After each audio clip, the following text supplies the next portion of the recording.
Assalamu alaikum, my brothers and sisters. I'd like to speak about the parents' duties towards their children and in particular concentrate on a certain aspect of it. When we have a father, for example, who Allah has blessed with a child, that is a very, very high status. It is something so high that the father's role is absolutely important in the home.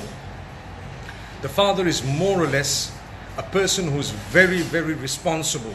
And as the Prophet ﷺ says, كُلُّكُمْ رَاعٍ وَكُلُّكُمْ مَسْئُولٌ عَنْ رَعِيَّتِهِ. Each one of you is a shepherd and each one of you is responsible for the flock. So I have been receiving emails from many people, unfortunately, who have been abused or molested by their own fathers. This is extremely dangerous. It's a topic that needs to be addressed. Because, my beloved fathers, it is your duty to protect your daughters and your sons.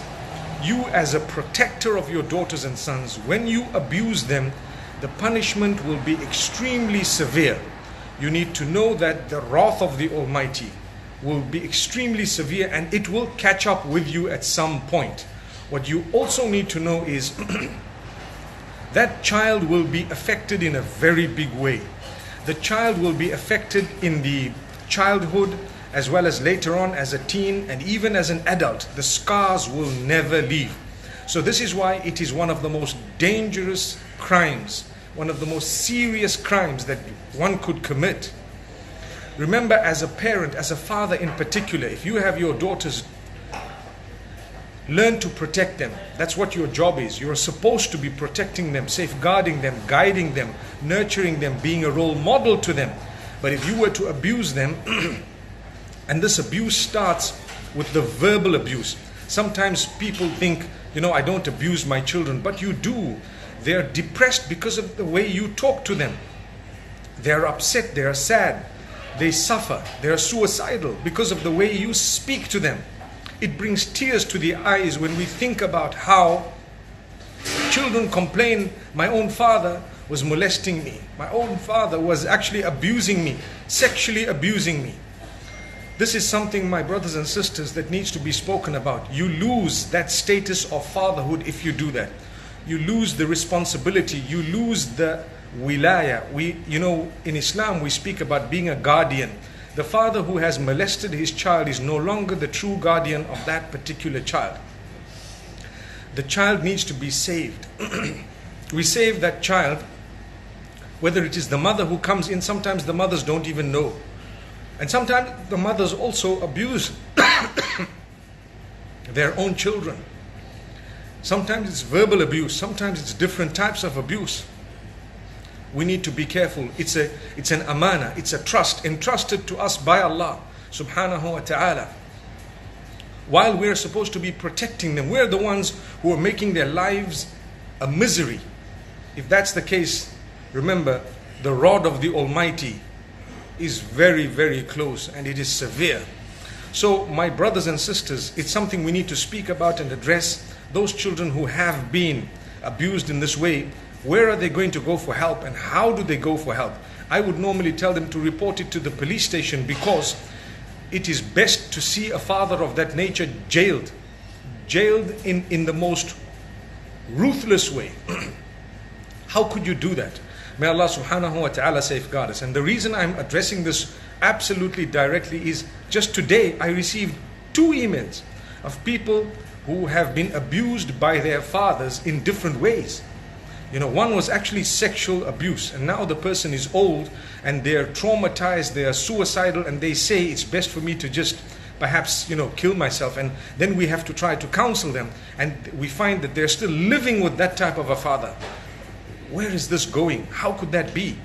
So this is why in Islam we are taught to actually respect our own children. Remember, this respect is absolutely important. We're supposed to be protecting them from those who live around them, those who interact with them, and others, and strangers. So such a father we shouldn't even be traveling with, we shouldn't even be associating with. And that to keep your distance away from such a father is not wrong, in fact it is correct. And when will the apology come? Will it ever come? And is that remorse actually true? Because some people feel they're entitled, astaghfirullah. May Allah forgive us. So this is an absolutely important question that I've addressed right now. And I'm passionate about it. I actually, with tears in my eyes, I say, beloved fathers, look after your children, look after your daughters. Don't ever abuse your children, no matter who they are. Even the boys, don't ever abuse them, even if it means verbal abuse. People swear their own children, they curse their own children. Why? You're supposed to be praying for them, being patient with them, no matter what they've done. Keep praying, keep trying, keep being patient. You don't have to abuse them. Sometimes people torture their children with physical abuse, and they try to use religion to actually justify that. Enough is enough. I think we definitely need to address this matter. That's why I'm speaking about it, but we need to address it more often, and many people need to speak about it. I really reach out to those who have been affected in this way. May the Almighty help you and guide you. You need to speak up to an elderly person, perhaps within the family. Another very big disease we have is that when this matter is raised with some family members, they brush it under the carpet, or they think perhaps it's not true, or they say, no, it's okay, maybe you were misreading, misjudging. No, we cannot be misjudging and misreading. It happened, and if it did happen, it's the duty of those who are told about it to do something about it. Because these children, what will happen to them? Sometimes as they grow older, they cannot bear those scars because they haven't healed. No one's actually helped them. So my brothers and sisters, I pray that we can actually help our children. And this needs to go far and wide. I'm going to be posting it on YouTube today.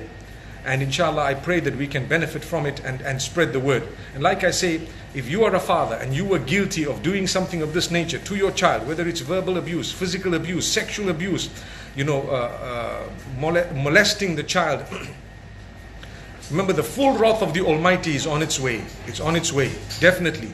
And not only that, the wrath of the law will also be on its way.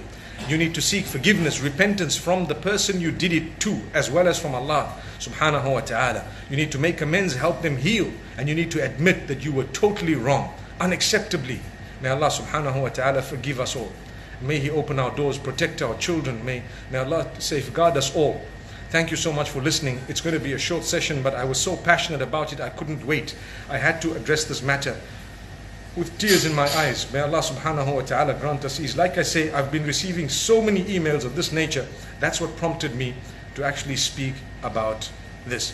If you'd like me to address a topic on these Insta live sessions, please send me an email on muftimenk@gmail.com, and you can put the subject as suggestion for Insta live. Jazakumullah khair, my brothers and sisters. Assalamu alaikum wa rahmatullahi wa barakatuh.